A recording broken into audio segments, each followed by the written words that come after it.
नमस्कार, आप देख रहे हैं एनएसडी टाइम्स। यह खबरों का सिलसिला कभी रुकता नहीं।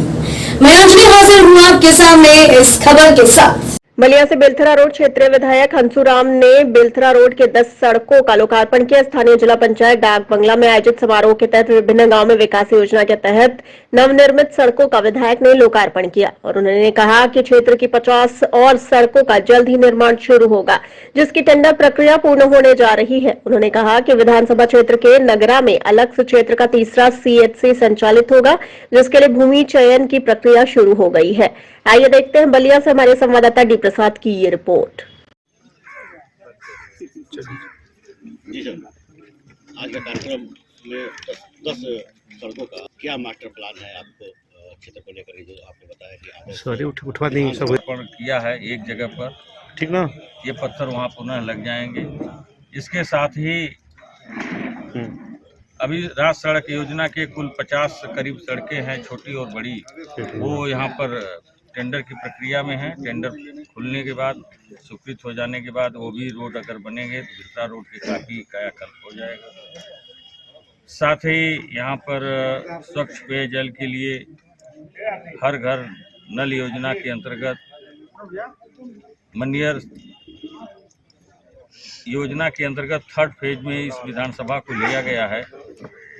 हर घर नल योजना, जिसका ओवरहेड टैंक बनाने का कार्य चल रहा है। बहुत जल्दी ही यह कार्य पूर्ण हो जाएगा, जिससे सभी को स्वच्छ पानी मिलने लगेगा। साथ ही स्वास्थ्य की दिशा में मैंने प्रश्न जो है विधानसभा में भी उठाया था, उसके संबंध में यह है, भीमपुरा में एक नई CSC खोलने का ऑर्डर हुआ है, लेकिन उसकी ज़मीन तलाशी जा रही है, अभी तक नहीं मिल पाई है। सबको बिजली मिले, लो वोल्टेज की समस्या से समाधान के लिए यहाँ पर 132 kVA का जो ट्रांसमिशन पावर स्टेशन बनना है, उसके लिए ज़मीन की तलाश हो रही है। मलेरा में ज़मीन तलाशी गई थी, लेकिन कुछ कारणों से वहाँ पर नहीं स्थापित हो पाई। बाद में डबर बाबा की बढ़ती पर वहाँ पर शिलान्यास हुआ, लेकिन कुछ कारणों से वहाँ पर भी वो बनने की स्थिति में नहीं है। पुनः जमीन तलाशी जा रही है। मालदा क्षेत्र से हमारी विधानसभा के दर्जनों गांवों को लाइन मिलती थी, किंतु कोई भी शिकायत होने पर वहाँ के AE को कहने पर उसका समाधान, त्वरित समाधान नहीं। एक हमारा आश्रम पद्धति स्कूल स्वीकृत होने के बाद भी काफ़ी उसके लिए ज़्यादा इकट्ठा ज़मीन चाहिए थी। हमने DM को भी लिखा, DM को भी लिखा, वो भी नहीं हो पाया। बात सही आपकी कहना 100% सही है, लेकिन इसमें दोनों पक्षों से, प्रशासन की ओर से भी रुचि बढ़ाने की ज़रूरत होगी, स्थानीय लोगों को भी इसमें थोड़ा सा रुचि दिखानी होगी, और जनप्रतिनिधि इस ओर जब सजेस्ट होगा तो निश्चय ही कुछ सफलता मिलेगी। तो लगातार आप लोकार्पण वगैरह कर रहे हैं, और गांव में अभी हाल ही में एक शिलापट तोड़ दिया गया है, तो क्या उसमें अभी तक कार्रवाई भी नहीं हो पाई है कुछ? देखिए, ये एक चीज़, अब इसको आप कहाँ तक रोकेंगे? किसी की मनोदशा को आप नहीं बदल पाएंगे।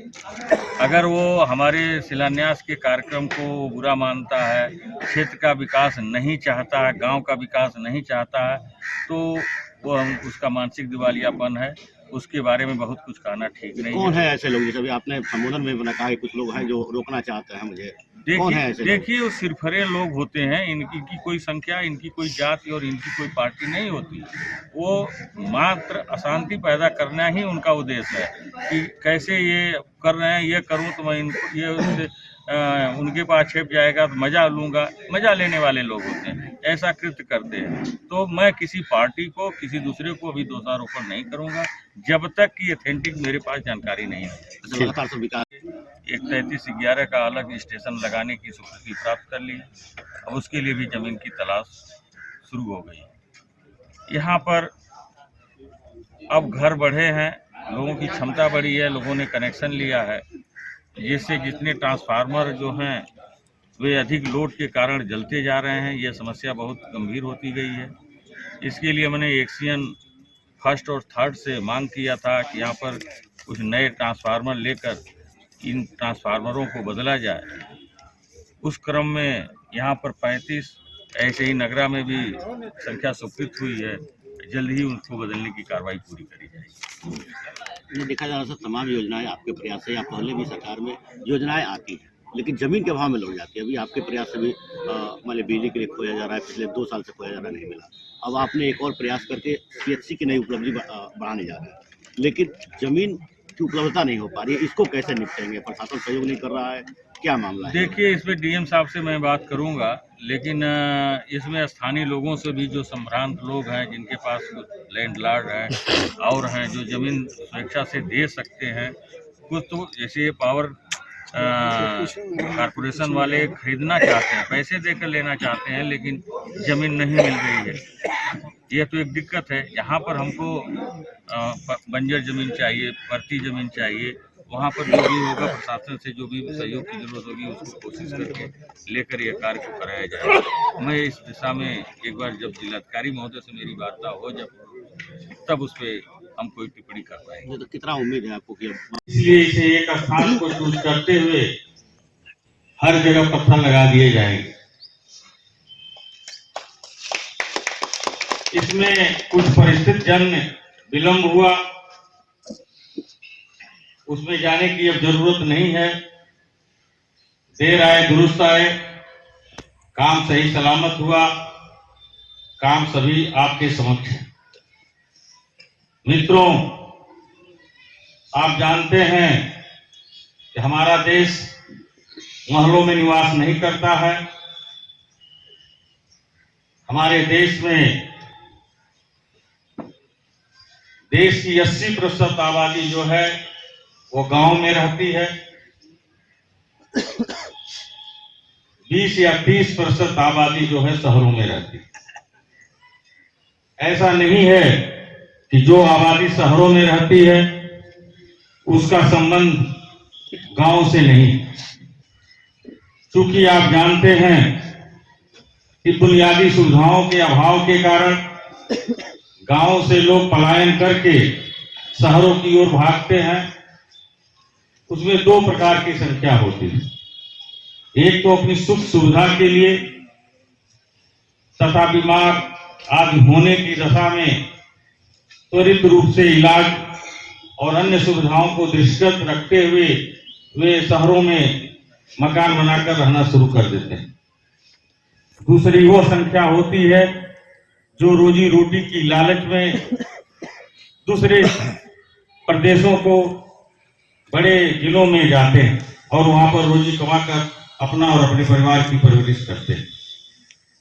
ऐसी संख्या बहुत बड़ी संख्या है।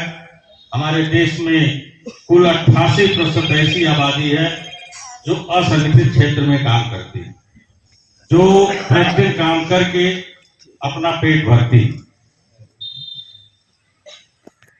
ये क्यों होता है? इसका कारण यही है कि गांव का विकास जिस गति से होना चाहिए था वह विकास नहीं हो पाया। गांव में जो बुनियादी आवश्यकताएं हैं, जैसे सड़क है, पानी है, शिक्षा है, चिकित्सा है, नाली है, बिजली है, इसका अभाव। इसके अभाव के कारण लोग शहरों की ओर भागते हैं। अगर गांव में हम सड़क बनवा दें, पानी की समुचित व्यवस्था कर दें, बिजली शहरों जैसी वहां पर भी उपलब्ध हो, स्कूल बढ़िया बन जाए, अस्पताल बन जाए, तो निश्चय ही वही गांव हमारे स्वर्ग हो जाएंगे। इस कड़ी में बस इतना ही। ताजा तरीन खबरों के लिए बने रहिए NSD टाइम्स के साथ। मुझे इजाजत दीजिए, नमस्कार। अगर आप ये वीडियो फेसबुक पर देख रहे हैं तो हमारे पेज को फॉलो करें, और अगर आप ये वीडियो यूट्यूब पर देख रहे हैं तो हमारे चैनल को सब्सक्राइब करें, और आगे आने वाली वीडियोस को देखने के लिए नोटिफिकेशन के आइकन को प्रेस करें।